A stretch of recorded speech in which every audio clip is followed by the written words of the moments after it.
ஒருவர் சாகுறாங்கன்னா செத்துடுறாங்க, அது தற்கொலை பண்ணிக்கிறாங்கன்னா அது என்னமோ ஒரு உள்ளுக்குள்ள நீங்களே ஒரு பிம்பத்தை பத்திரிகைகள் வடிவமைச்சுக்கிறீங்க. சினிமாவில் கஷ்டப்படக்கூடிய சூழ்நிலை தயாரிப்பாளர் இந்த காலகட்டத்தில் தன்னுடைய சொந்த பணத்தை சம்பாதிச்ச பணத்தை சினிமாவுக்காகவே அவர் எத்தனை பேரை வாழ வச்சிருக்காரு தெரியுமா உங்களுக்கு? குறிப்பாக இந்த பத்திரிகையாளர்கள் சொல்லக்கூடிய விஷயம் என்னன்னா, அவன் குடும்பம் என்ன மாதிரியான கஷ்டப்படும் தெரியுமா? சினிமாவில் அவர் ஒரு 20-25 கோடி ரூபாய் செலவிட்டு பார்த்தா நாசமா போயிருக்கும் தவிர அந்த காசெல்லாம் இந்த நாசமாக்குனதுக்கு முக்கிய காரணமே என்னன்னு கேட்டீங்கன்னா, சில தயாரிப்பாளர்கள், சில நடிகர்களும் உண்டு, சில அரசியல்வாதி என்ற போர்வையில் சுத்தக்கூடிய ஐயோர்களும் உண்டு.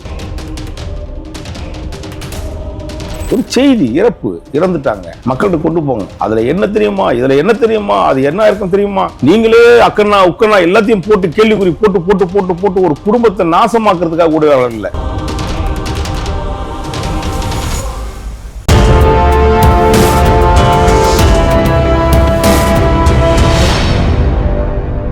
வணக்கம். யூ தமிழ் ஊடகப்பு நேயர்களுக்கு வணக்கம். தொடர்ச்சியாக பல பரபரப்புக்கிடையே பல தரப்பட்டையும் ஒவ்வொரு இதையும் சந்திச்சு கொண்டிருக்கோம். வாராகி வந்திருக்காங்க. வாராகி வணக்கம். வணக்கம். சமீபத்தில் இன்னைக்கு நேற்றைய மாலை ஒரு அதிர்ச்சியான தகவல் கிடைத்தது. சினிமா துறையில் மிகவும் பிரபலமான ஒரு நபர், தயாரிப்பாளர், நடிகர், அதையும் தாண்டி வினோதர் சங்கத்துடைய தலைவர், அதையும் தாண்டி சினிமாவில் கஷ்டப்படக்கூடிய சூழ்நிலை தயாரிப்பாளர் இந்த காலகட்டத்தில் தன்னுடைய சொந்த பணத்தை சம்பாதிச்ச பணத்தை சினிமாவுக்காகவே, சினிமாவில் அவர் எதுவும் சம்பாதிக்கல, சினிமாவில் நிறைய விட்டுட்டாரு. அப்படியாப்பட்ட நபர், பல பேரை வாழ வைத்தவர் அண்ணன் ராஜன் தயாரிப்பாளர்கள். அவர் மறைவை கேட்டு நம்ம அதிர்ச்சின்றது ஒரு பக்கம் இருந்தாலும் கூட, இந்த 2 நாட்களாக நேற்று இன்றைக்கும் வரக்கூடிய இந்த செய்தியில் அவர் இங்கே 20 கோடி இதாயிடுச்சு, 10 கோடி இது போயிடுச்சு, அவருக்கு லாஸு, இங்கே கடன் வாங்கிட்டாரு, அங்கே கடன் வாங்கிட்டாரு, இஷ்டத்துக்கு இல்லை, அங்கே ஒரு இது. ஒருவர் சாகுறாங்கன்னா செத்துடுறாங்க, அது தற்கொலை பண்ணிக்கிறாங்கன்னா அது என்னமோ ஒரு உள்ளுக்குள்ள நீங்களே ஒரு பிம்பத்தை பத்திரிகைகள் வடிவமைச்சுக்கிறீங்க. அவர் எத்தனை பேரை வாழ வச்சிருக்காரு தெரியுமா உங்களுக்கு? குறிப்பாக இந்த பத்திரிகையாளர்கள் சொல்லக்கூடிய விஷயம் என்னன்னா, அவன் குடும்பம் என்ன மாதிரியான கஷ்டப்படும் தெரியுமா?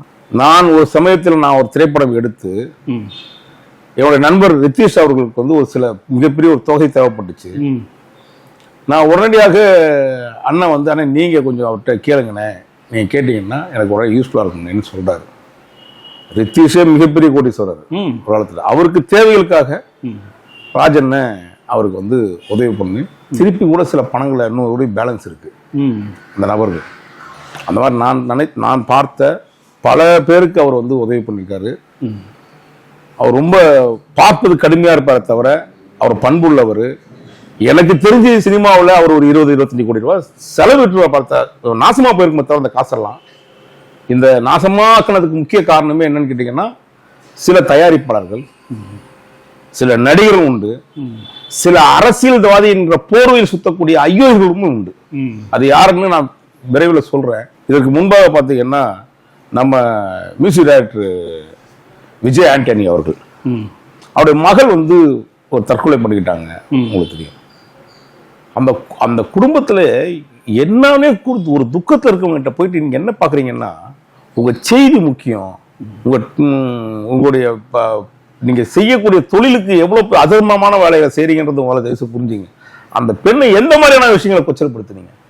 அந்த கேமரா அவன் வீட்டு இதுக்குள்ளதான் போல, ஹால்ல எல்லாத்தையும் வச்சுக்கிட்டு எதை என்ன பண்ண முடியுங்க?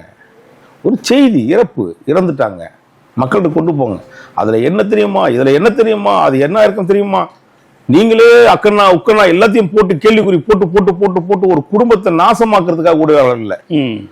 அதற்கான ஒரு விஷயம் இருக்கு. பத்திரிகையாளர் எப்படி நடந்துக்கணும், ஒரு நடைமுறையிலான ஒரு வாழ்க்கையில நீங்க இதெல்லாம் பார்க்காம சும்மா கையில பேரா இருக்குது, பென்சில் இருக்கு, நம்ம டைப் படிக்கிறதுக்கு லேப்டாப் இருக்கு அப்படின்னு சொல்லிட்டு இஷ்டத்துக்கு வாய்க்கு உங்க கற்பனைக்கு எல்லாம் இன்னைக்கு ஒவ்வொரு நடிகர்களுமே அந்த மாதிரி சூசைட் பண்ணிட்டாலோ, நடிகர்கள் சூசைட் பண்ணிட்டாலோ, இப்படி தொடர்ந்து இப்படி ஒரு வன்மத்தை ஏன் அந்த பத்திரிகையாளர்கள் இப்படி காட்டுறாங்கன்னே தெரியல. அண்ணன் கே ராஜன் அவருடைய பணம் தான் விரயமாகி இருக்கும் அந்த சினிமாவில். ஆனா அவர்கிட்ட ஏமாத்தினவங்க தான் பல பேர். தயவு செய்து அவர் வந்து அவர் கடன்காரனாவோ கடனாளியோவோ இல்ல அவர் பர்சனல் வாழ்க்கையோ நீங்க இதை பண்ணீங்கன்னா அது உங்களையே நீங்களே மல்லாக்கப்படுத்தி அசிங்கப்படுத்திக்கிறதுக்கு சமம் என நான் தெரிவிச்சுக்கிறேன். நன்றி.